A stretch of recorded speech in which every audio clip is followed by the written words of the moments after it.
અમદાવાદના ધંધુકા રોડ પર ટ્રાફિક નિયમોના ધજાગરા ઉડાવતો વિડીયો વાયરલ થયો.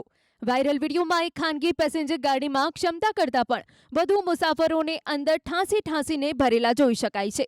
પરંતુ હદ તો ત્યારે થાય જ્યારે ગાડીની અંદર જગ્યા ન બચતા અકસ્માતને ખુલ્લું આમંત્રણ આપતા હોય તેમ ગાડીની છત પર આખું ટુ વ્હીલર દોરડા વડે બાંધી દેવામાં આવ્યું અને રોડ પર પૂરપાટ ઝડપે ગાડી હંકારવામાં આવી.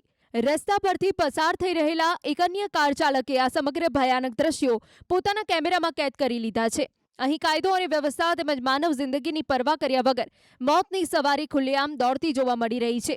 જોકે ન્યૂઝ 18 ગુજરાતી આ વાયરલ વિડીયોની સત્તાવાર પુષ્ટિ કરતું નથી, પરંતુ ટ્રાફિક પોલીસે આંખમાં ધૂળ નાખીને દોડતી આ જોખમી સવારીનો વિડીયો વાયરલ થતાં જ લોકોમાં ભારે રોષ જોવા મળી રહ્યો છે અને આવા બેજવાબદાર ચાલક સામે કડક કાર્યવાહી કરવાની માંગ ઉઠી છે. જો કોઈ દુર્ઘટના સર્જાય તો જવાબદાર કોણ તે અંગે પણ સવાલો ઉઠી રહ્યા છે.